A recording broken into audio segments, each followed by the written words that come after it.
There are two ways to view the stars, as they really are and as we might wish them to be. These are the Pleiades, a group of young stars astronomers recognize as leaving their stellar nurseries of gas and dust. And this is the Crab Nebula, a stellar graveyard where gas and dust are being dispersed back into the interstellar medium. Inside it is a dying pulsar.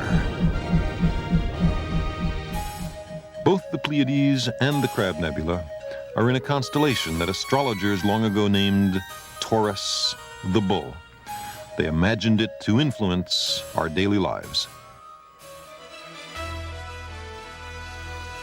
Astronomers say that the planet Saturn is an immense globe of hydrogen and helium, encircled by a ring of snowballs 50,000 kilometers wide, and that Jupiter's great red spot is a giant storm raging for perhaps 1,000,000 years. But the astrologers see the planets as affecting human character and fate. Jupiter represents a regal bearing and a gentle disposition. And Saturn, the gravedigger, fosters, they say, mistrust, suspicion, and evil. To the astronomers, Mars is a place as real as the Earth, a world awaiting exploration. But the astrologers see Mars as a warrior, the instigator of quarrels, violence, and destruction.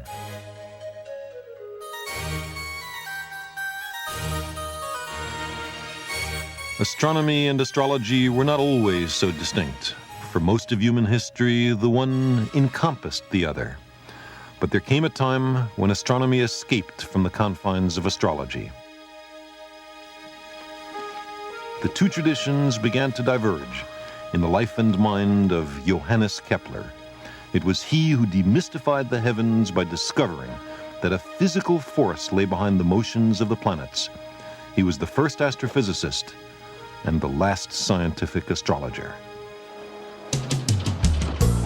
The intellectual foundations of astrology were swept away 300 years ago, and yet astrology is still taken seriously by a great many people.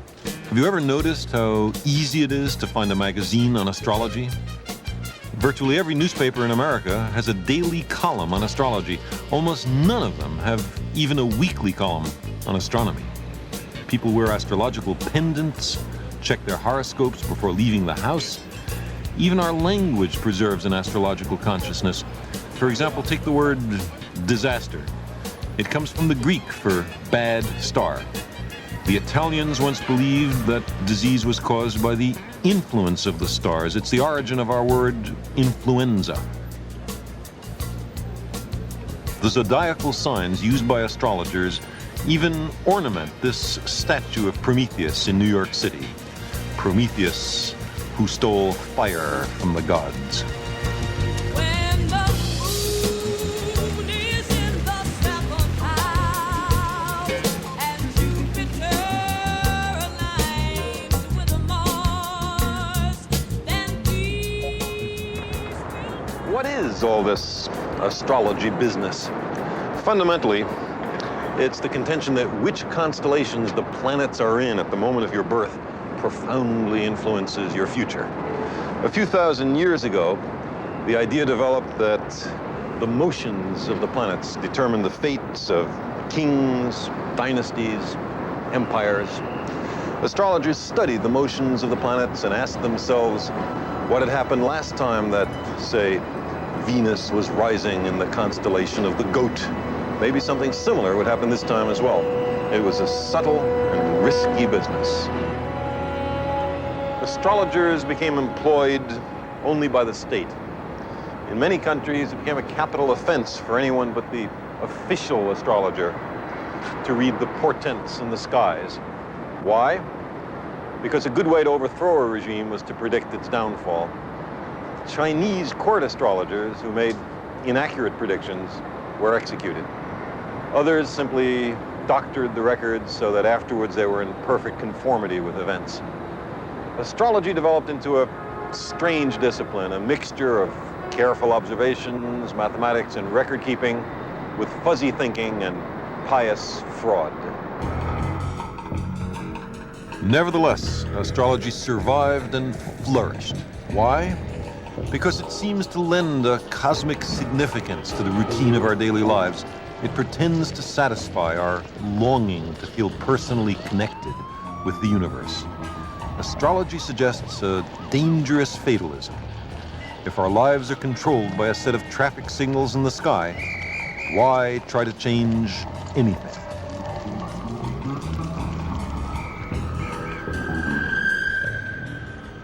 Here, look at this. Here's two different newspapers published in the same city on the same day.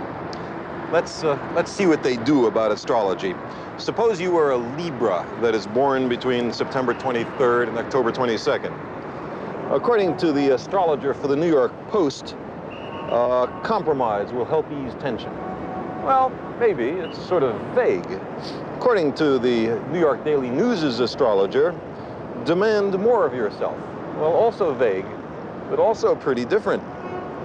It's interesting that these predictions are not predictions. They tell you what to do. They don't say what's going to happen. They're consciously designed to be so vague that it could apply to anybody, and they disagree with each other. Astrology can be tested by the lives of twins. There are many real cases like this. One twin is killed in childhood in, say, a riding accident or is struck by lightning, but the other lives to a prosperous old age. Suppose that happened to me. My twin and I would be born in precisely the same place and within minutes of each other. Exactly the same planets would be rising at our births. If astrology were valid, how could we have such profoundly different fates? It turns out that astrologers can't even agree among themselves what a given horoscope means. In careful tests, they're unable to predict the character and future of people they know nothing else about except the time and place of birth. Also, how could it possibly work? How could the rising of Mars at the moment of my birth affect me, then or now? I was born in a closed room. Light from Mars couldn't get in. The only influence of Mars which could affect me was its gravity. But the gravitational influence of the obstetrician was much larger than the gravitational influence of Mars. Mars is a lot more massive, but the obstetrician was a lot closer.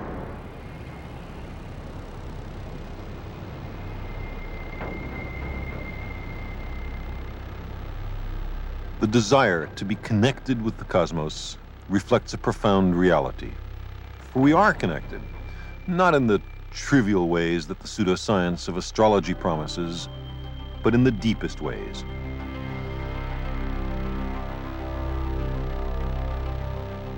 Our little planet is under the influence of a star. The sun warms us, it drives the weather, it sustains all living things. 4 billion years ago, it brought forth life on Earth. But our sun is only one of a billion trillion stars within the observable universe. And those countless suns all obey natural laws, some of which are already known to us. How did we discover that there are such laws? If we lived on a planet where nothing ever changed, there wouldn't be much to do. There'd be nothing to figure out. There'd be no impetus for science. And if we lived in an unpredictable world, where things changed in random or very complex ways, we wouldn't be able to figure things out. And again, there'd be no such thing as science. But we live in an in-between universe, where things change all right, but according to patterns, rules, or as we call them, laws of nature. If I throw a stick up in the air, it always falls down. If the sun sets in the west, it always rises again the next morning in the east. And so it's possible to figure things out. We can do science, and with it, we can improve our lives. Human beings are good at understanding the world. We always have been. We were able to hunt game or build fires only because we had figured something out.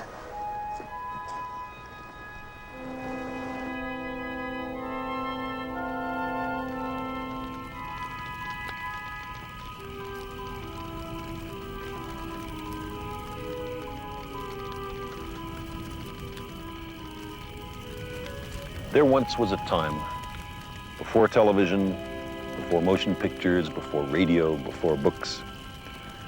The greatest part of human existence was spent in such a time. And then, over the dying embers of the campfire, on a moonless night, we watched the stars.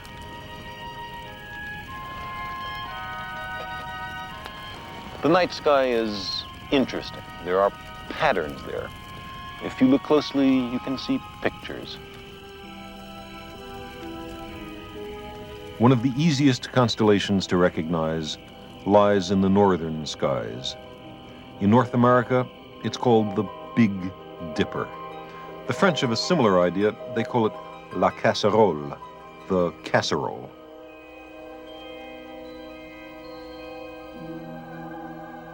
In medieval England, this same pattern of stars reminded people of a simple wooden plow.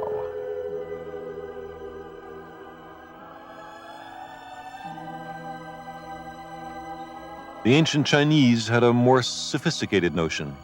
To them, these stars carried the celestial bureaucrat on his rounds about the pole of the sky, seated on the clouds and accompanied by his eternally hopeful petitioners. The people of Northern Europe imagined yet another pattern. To them, it was Charles's wain or wagon, a medieval cart. But other cultures saw these seven stars as part of a larger picture. It was the tail of a great bear, which the ancient Greeks and Native Americans saw instead of the handle of a dipper. But surely the most imaginative interpretation of this larger group of stars was that of the ancient Egyptians. They made out a curious procession of a bull and a reclining man, followed by a strolling hippopotamus with a crocodile on its back. What a marvelous diversity in the images various cultures saw in this particular constellation. But the same is true for all the other constellations. Some people think these things are really in the night sky, but we put these pictures there ourselves. We were hunter folk. So we put hunters and dogs, lions and young women up in the skies, all manner of things of interest to us. When 17th century European sailors first saw the southern skies, they put all sorts of things of 17th century interest up there, microscopes and telescopes, compasses and the sterns of ships. If the constellations had been named in the 20th century, I suppose we'd put their refrigerators and bicycles, rock stars, maybe even mushroom clouds. A new set of human hopes and fears placed among the stars. But there's more to the stars than just pictures. For example, stars always rise in the east and always set in the west, taking the whole night to cross the sky if they pass overhead. There are different constellations in different seasons. The same constellations always rise at, say, the beginning of autumn. It never happens that a new constellation suddenly appears out of the east, one that you never saw before. There's a regularity, a permanence, a predictability about the stars. In a way, they're almost comforting.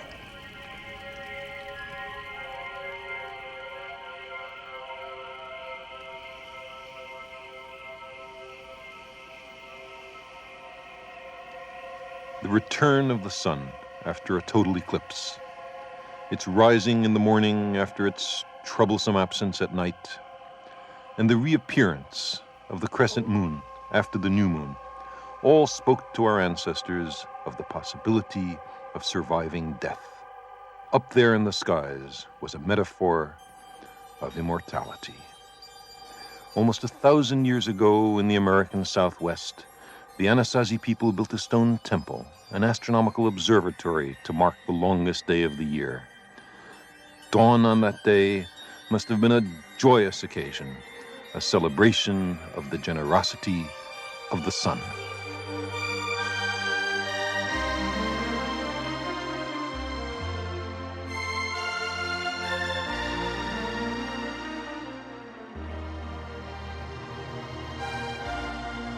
They built this ceremonial calendar so that the sun's rays would penetrate a window and enter a particular niche on this day alone.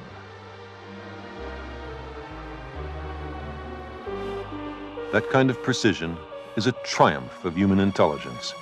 It outlives its creators.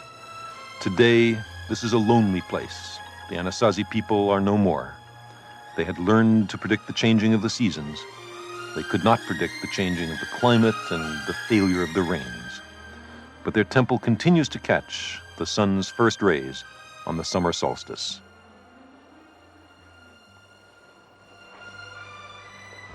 I imagine the Anasazi people gathered in these pews every June 21st, dressed with feathers and turquoise to celebrate the power of the sun. These upper niches, there are 28 of them, may represent the number of days for the moon to reappear in the same constellation. These people paid a lot of attention to the sun and the moon and the stars.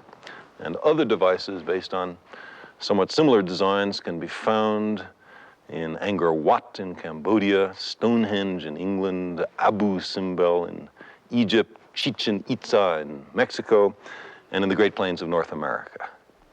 Now, why did people all over the world go to such great trouble to teach themselves astronomy? It was literally a matter of life and death to be able to predict the seasons. We hunted antelope or buffalo whose migrations ebbed and flowed with the seasons. Fruits and nuts were ready to be picked in some times and not in others.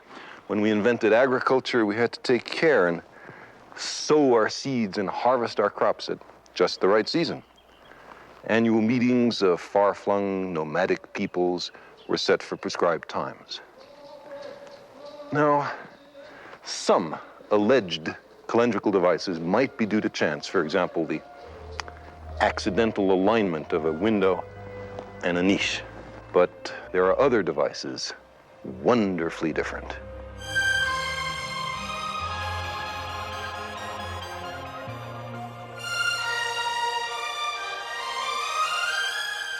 Today, only the dry ruins of the great Anasazi cities have survived the ravages of time. Not far from these ancient cities, in an almost inaccessible location, there is another solstice marker, this one of singular and unmistakable purpose. The deliberate arrangement of 3 great stone slabs allows a sliver of sunlight to pierce the heart of a carved spiral, only at noon on the longest day of the year.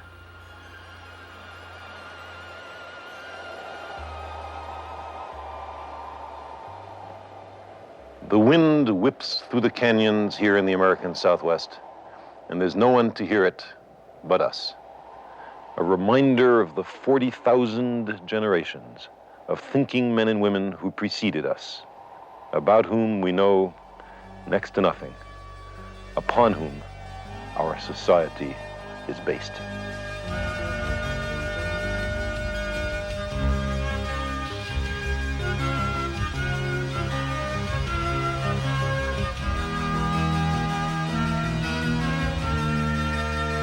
When our prehistoric ancestors studied the sky after sunset, they observed that some of the stars were not fixed with respect to the constant pattern of the constellations.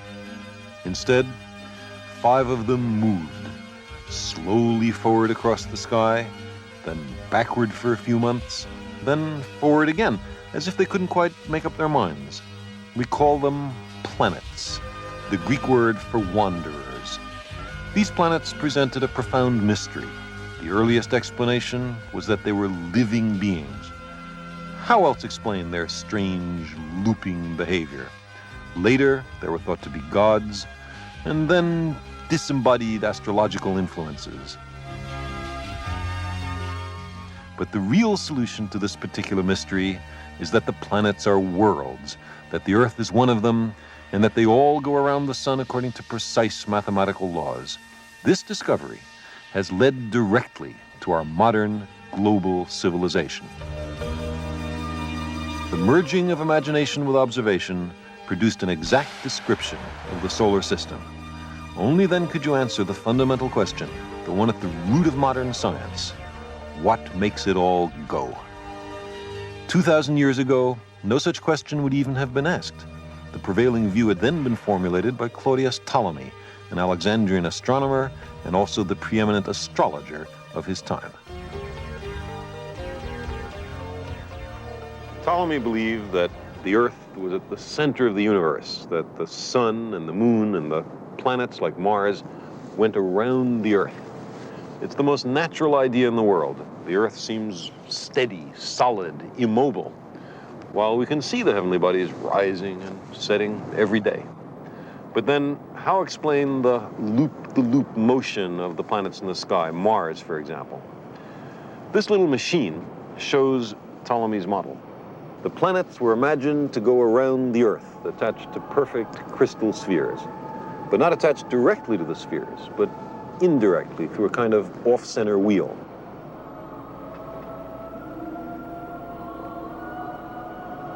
The sphere turns, the little wheel rotates, and as seen from the Earth, Mars does its loop-the-loop.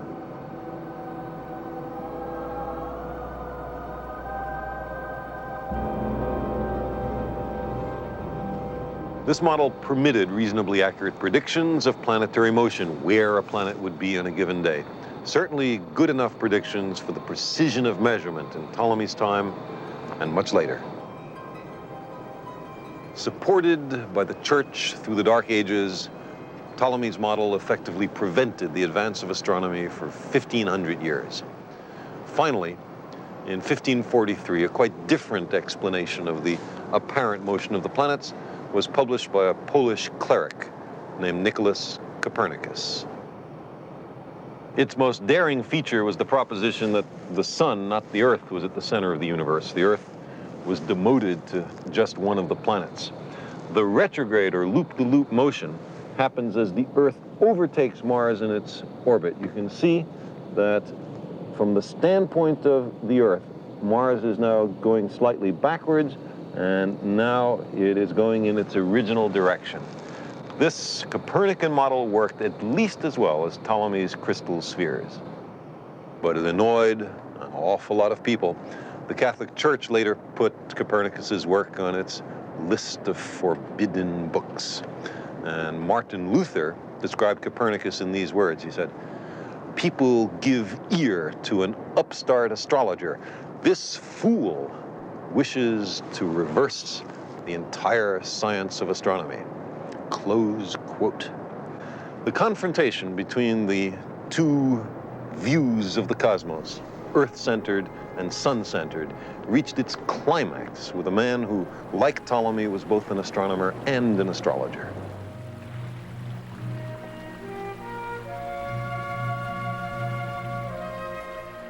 He lived in a time when the human spirit was fettered and the mind chained, when angels and demons and crystal spheres were imagined up there in the skies. Science still lacked the slightest notion of physical laws underlying nature. But the brave and lonely struggle of this man was to provide the spark that ignited the modern scientific revolution. Johannes Kepler was born in Germany in 1571. He was sent to the Protestant seminary school in the provincial town of Maulbronn to be educated for the clergy. It was a strict, disciplined life, up before dawn to begin a long day of prayer and study.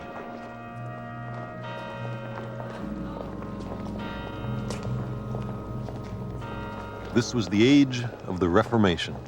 Malbrun was a kind of educational and ideological boot camp, training young Protestants in the use of theological weaponry against the fortress of Roman Catholicism.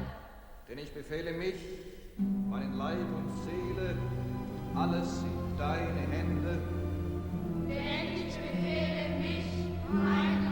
There was little reassurance or comfort here for a sensitive boy like Kepler. He was intelligent, and he knew it. That, together with his stubbornness and his fierce independence, served to isolate him from the other boys. Kepler made few friends in his 2 years at Malbrun. So he kept to himself, withdrawn into the world of his own thoughts, which were often concerned with his imagined unworthiness in the eyes of God. He despaired of ever attaining salvation.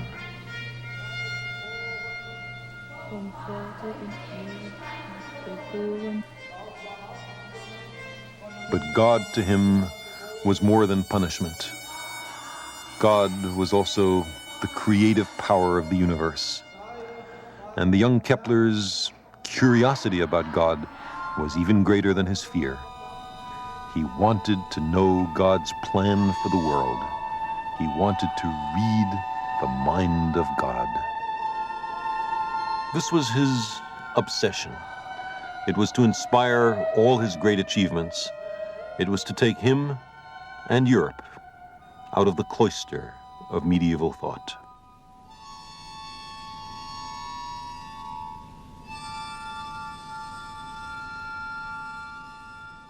In places like Malbrun, the faint echoes of the genius of antiquity still reverberated. Here, in addition to theology, Kepler was exposed to Greek and Latin, music and mathematics. And it was in geometry that he thought he glimpsed the image of perfection.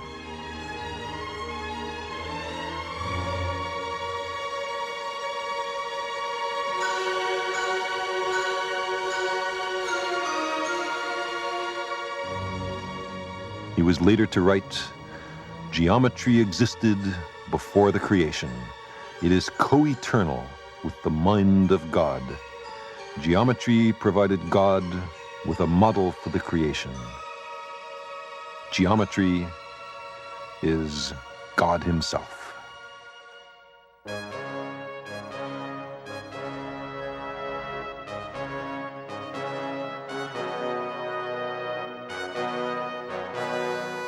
But the real world of Kepler's time was far from perfect.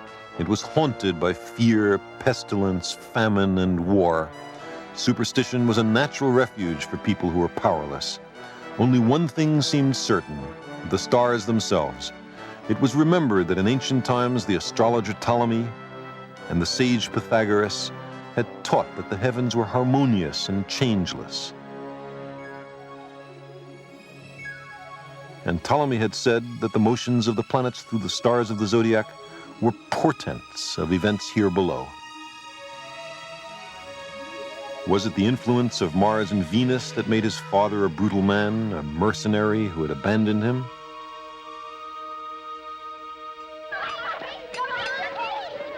Did an unfortunate conjunction of planets in an adverse sign make his mother a mischievous and quarrelsome woman?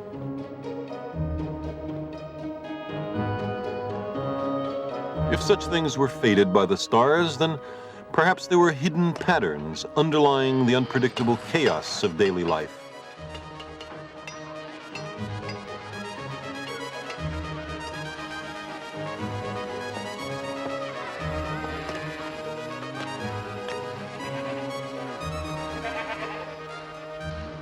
Patterns as constant as the stars.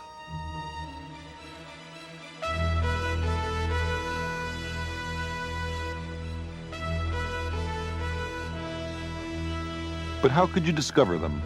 Where would you begin? If the world and everything in it was crafted by God, then shouldn't you begin with a careful study of physical reality? Was not all of creation an expression of the harmonies in the mind of God? The book of nature had waited 1,500 years for a reader.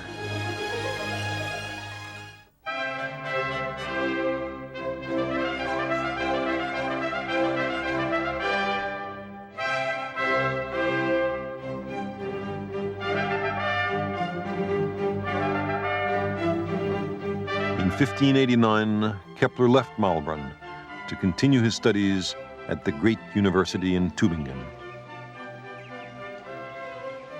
It was a liberation to find himself amidst the most vital intellectual currents of the time. One of his teachers revealed to him the revolutionary ideas of Copernicus. Kepler relished this urbane, scholarly community. Here, his genius was recognized at last.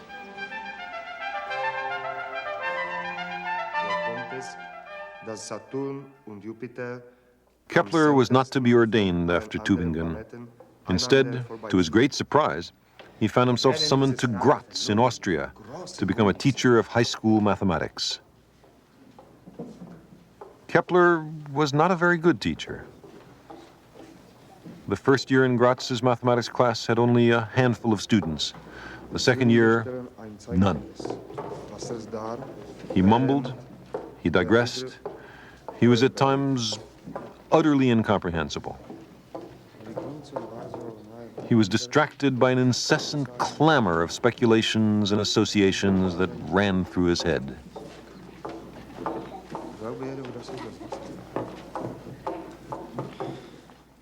And one pleasant summer afternoon, with his students longing for the end of the lecture, he was visited by a revelation that was to alter radically the future course of astronomy and the world.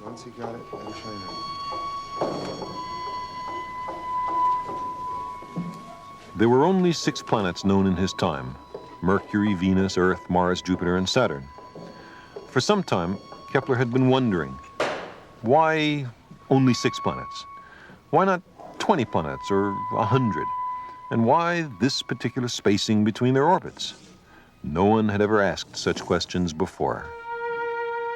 In the course of a lecture on astrology, Kepler inscribed within the circle of the zodiac a triangle with 3 equal sides. He then noticed, quite by accident, that a smaller circle inscribed within the triangle bore the same relationship to the outer circle as did the orbit of Jupiter to the orbit of Saturn. Could a similar geometry relate the orbits of the other planets? Now Kepler remembered the perfect solids of Pythagoras. Of all the possible 3-dimensional shapes, there were 5, and only 5, whose sides were regular polygons. He believed that the 2 numbers were connected, that the reason there were only 6 planets was that there were only 5 regular solids. In these perfect solids, nested one within the other, he believed he had discovered the invisible supports for the spheres of the 6 planets.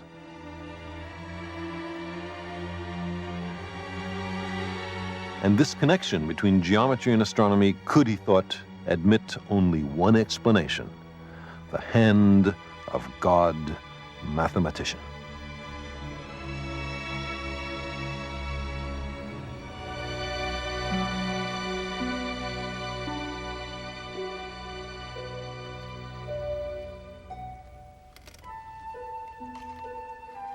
The intense pleasure I received from this discovery can never be told in words, he said.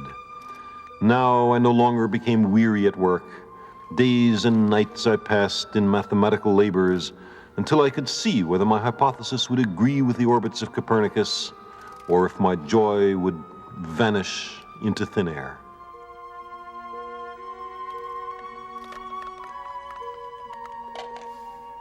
But no matter how hard he tried, the perfect solids and the planetary orbits did not agree with each other very well. Why didn't it work? Because unfortunately, it was wrong. The true orbital sizes of the planets, we now know, have absolutely nothing to do with the 5 perfect solids, as the later discovery of Uranus, Neptune, and Pluto shows. But Kepler spent the rest of his life pursuing this geometrical phantasm.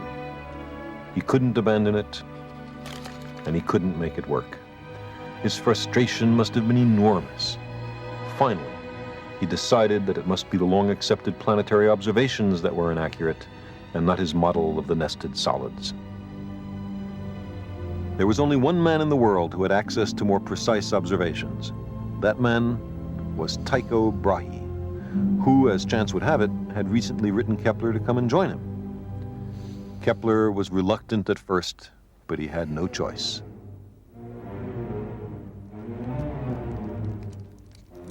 In 1598, a wave of oppression enveloped Graz.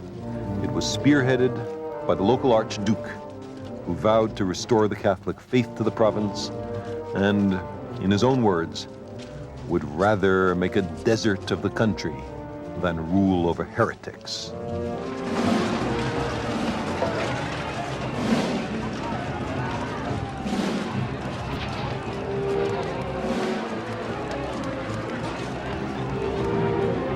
Kepler's school was closed.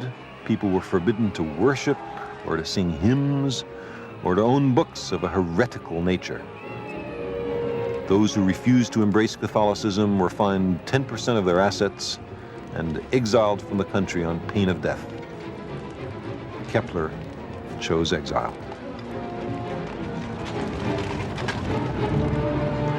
Hypocrisy I have never learned. I am in earnest about faith. I do not play with it.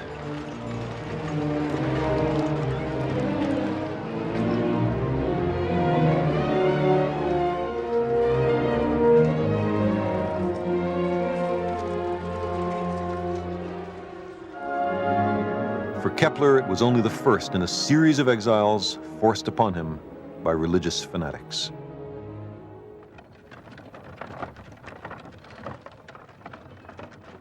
Now he decided to accept Tycho Brahe's open invitation.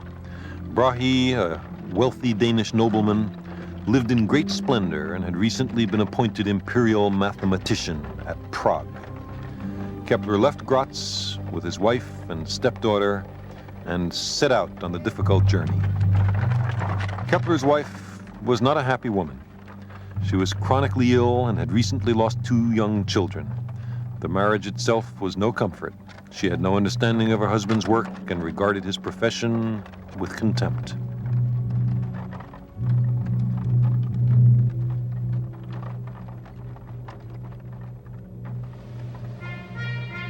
Kepler was married to his work, and every tedious mile was bringing him closer to the great Tycho Brahe, whose observations, he devoutly hoped, would confirm his theory. Kepler envisioned Tycho's domain as a sanctuary from the evils of the time. He aspired to be a worthy colleague to the illustrious Tycho, who for 35 years had been immersed in exact measurements of a clockwork universe, ordered and precise.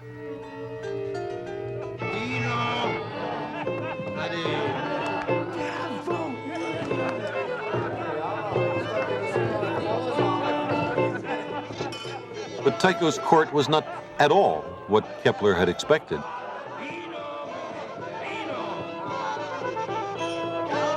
Tycho himself was a flamboyant figure, adorned with a gold nose. The original had been lost in a student duel fought over who is the superior mathematician. And he maintained a circus-like entourage of assistants, distant relatives, and assorted hangers-on.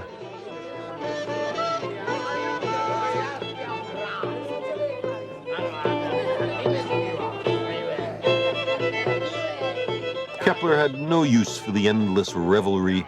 He was impatient to see Tycho's data, but Tycho would give him only a few scraps at a time. Tycho, he said, gave me no opportunity to share in his studies. He would only, in the course of a meal and in between other matters, mention, as if in passing, today the figure of the apogee of one planet, tomorrow the nodes of another. Kepler was ill-suited for such games, and the general climate of intrigue offended his sense of propriety.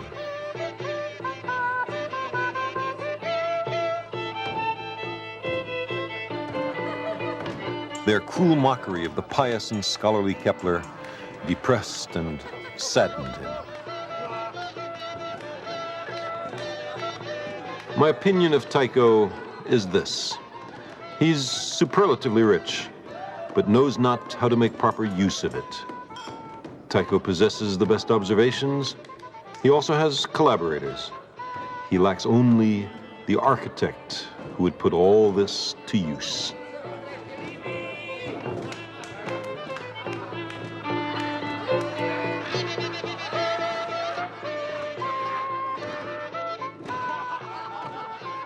Tycho was unable to turn his observations into a coherent theory of the solar system. He knew he needed the brilliant Kepler's help. But simply to hand over his life's work to a potential rival, that was unthinkable.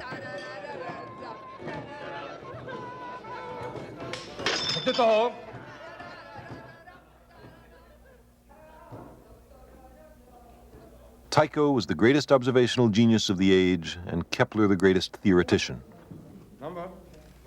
Either man alone could not achieve the synthesis which both felt was now possible.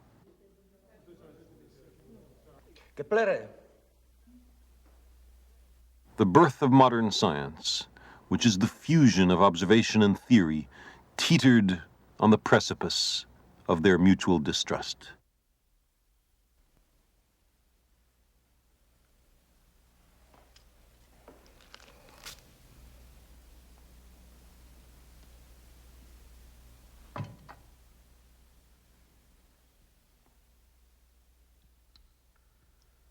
The two repeatedly quarreled and were reconciled, until, a few months later, Tycho died of his habitual overindulgence in food and wine. Kepler wrote to a friend, on the last night of Tycho's gentle delirium, he repeated over and over again these words, like someone composing a poem. Let me not seem to have lived in vain. Let me not seem to have lived in vain.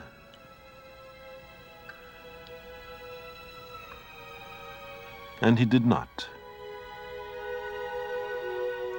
Eventually, after Tycho's death, Kepler contrived to extract the observations from Tycho's reluctant family, observations of the apparent motion of Mars through the constellations obtained over a period of many years. The data from the last few decades before the invention of the telescope were by far the most precise ever obtained up to that time. Kepler worked with a kind of passionate intensity to understand Tycho's observations. What real motions of the Earth and Mars about the Sun could explain to the precision of measurement the apparent motion as seen from the Earth of Mars in the sky. And why Mars? Because Tycho had told Kepler that the apparent motion of Mars was the most difficult to reconcile with a circular orbit. After years of calculation, he believed that he had found the correct values for a Martian circular orbit which matched 10 of Tycho Brahe's observations within 2 minutes of arc. Now, there are 60 minutes of arc in an angular degree, and of course, 90 degrees from horizon to zenith. So a few minutes of arc is a very small quantity to measure, especially without a telescope. But Kepler's ecstasy of discovery soon crumbled into gloom, because 2 further observations by Tycho were inconsistent with his orbit by as much as 8 minutes of arc. Kepler wrote, "If I had believed that we could ignore these 8 minutes, I would have patched up my hypothesis accordingly. But since it was not permissible to ignore them, those 8 minutes pointed the road to a complete reformation of astronomy." The difference between a circular orbit and the true orbit of Mars could be distinguished only by precise measurement and by a courageous acceptance of the facts. Kepler was profoundly annoyed at having to abandon a circular orbit. It shook his faith in God as the maker of a perfect celestial geometry. Having cleaned the stable of astronomy of circles and spirals, he said, he was left with only a single cartful of dung. He tried various oval-like curves, calculated away, made some arithmetical mistakes, which caused him, in fact, to reject the correct answer. And months later, in some desperation, tried the formula for the first time for an ellipse. The ellipse matched the observations of Tycho beautifully. In such an orbit, the sun is not at the center, but is offset. It's at one focus of the ellipse. When a given planet is at the far point in its orbit from the sun, it goes more slowly. As it approaches the near point, it speeds up. Such motion is why we describe the planets as forever falling towards the sun, but never reaching it. Kepler's first law of planetary motion is simply this: a planet moves in an ellipse with the sun at one focus. As the planet moves along its orbit, it sweeps out, in a given period of time, an imaginary wedge-shaped area. When the planet is far from the sun, the area is long and thin. When the planet is close to the sun, the area is short and squat. Although the shapes of these wedges are different, Kepler found that their areas are exactly the same. This provided a precise mathematical description of how a planet changes its speed in relation to its distance from the sun. Now, for the first time, astronomers could predict exactly where a planet would be, in accordance with a simple and invariable law. Kepler's second law is this: a planet sweeps out equal areas in equal times. Kepler's first two laws of planetary motion may seem a little remote and abstract. All right, planets move in ellipses and they sweep out equal areas in equal times. So what? It's not as easy to grasp as circular motion. We might have a tendency to dismiss it, to say it's a mere mathematical tinkering, something removed from everyday life. But these are the laws our planet itself obeys, as we, glued by gravity to the surface of the Earth, hurtle through space. We move in accord with laws of nature, which Kepler first discovered. When we send spacecraft to the planets, when we observe double stars, when we examine the motion of distant galaxies, we find that all over the universe, Kepler's laws are obeyed. Many years later, Kepler came upon his third and last law of planetary motion, a law which relates the motion of the various planets to each other, which lays out correctly the clockwork of the solar system.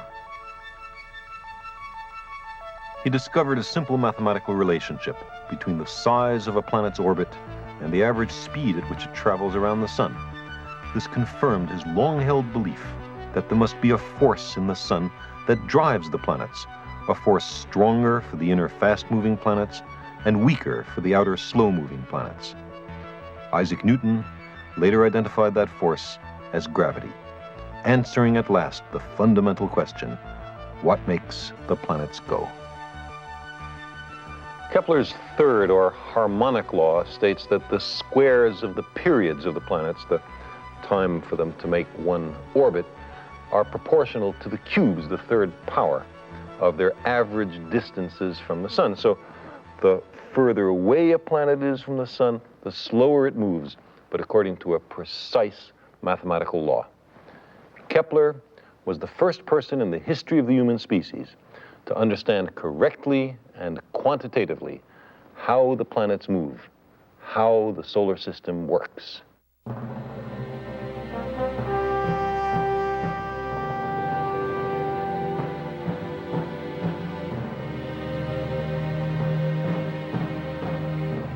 The man who sought harmony in the cosmos was fated to live at a time of exceptional discord on Earth.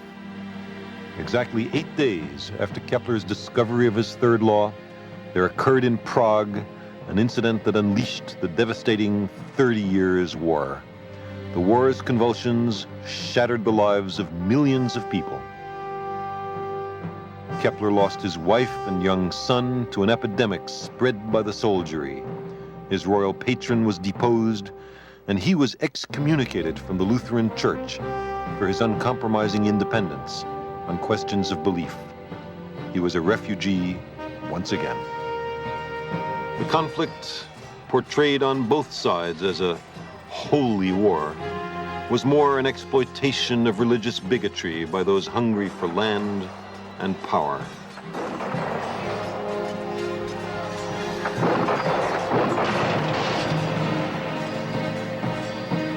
This war introduced organized pillage to keep armies in the field. The brutalized population of Europe stood by helpless as their plowshares and pruning hooks were literally beaten into swords and spears. Rumor and paranoia swept through the countryside, enveloping especially the powerless. Among the many scapegoats chosen were elderly women living alone who were charged with witchcraft.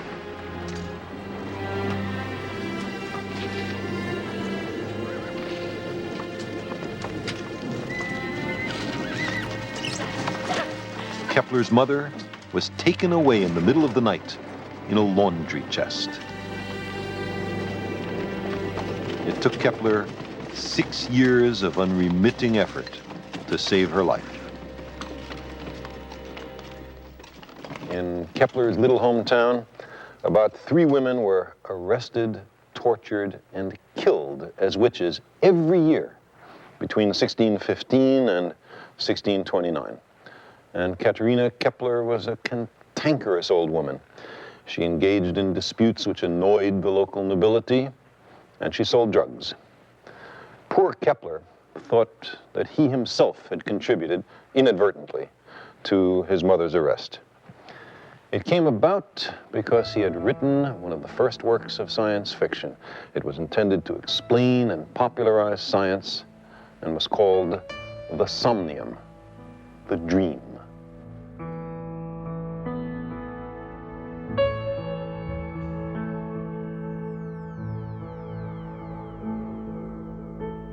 He imagined a journey to the moon with the space travelers standing on the lunar surface, looking up to see, rotating slowly above them, the lovely planet Earth. Part of the basis for the charge of witchcraft was that, in his dream, Kepler used his mother's spells to leave the Earth.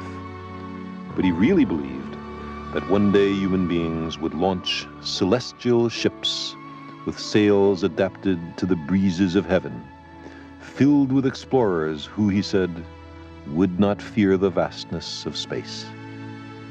He speculated on the mountains, valleys, craters, climate, and possible inhabitants of the moon.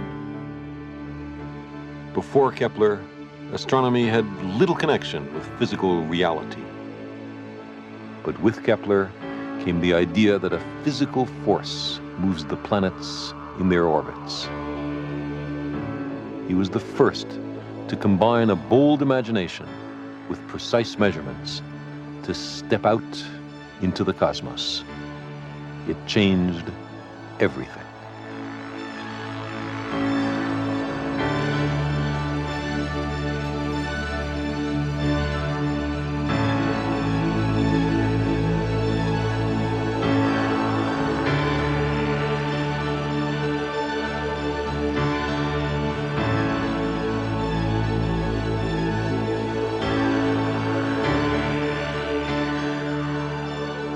This fusion of facts with dreams opened the way to the stars.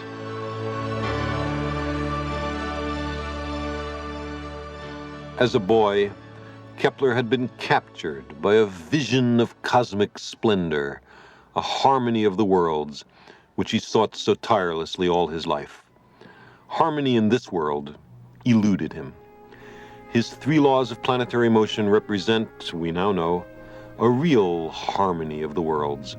But to Kepler, they were only incidental to his quest for a cosmic system based on the perfect solids, a system which, it turns out, existed only in his mind. Yet, from his work, we have found that scientific laws pervade all of nature, that the same rules apply on Earth as in the skies, that we can find a resonance, a harmony between the way we think and the way the world works. When he found that his long-cherished beliefs did not agree with the most precise observations, he accepted the uncomfortable facts. He preferred the hard truth to his dearest illusions. That is the heart of science.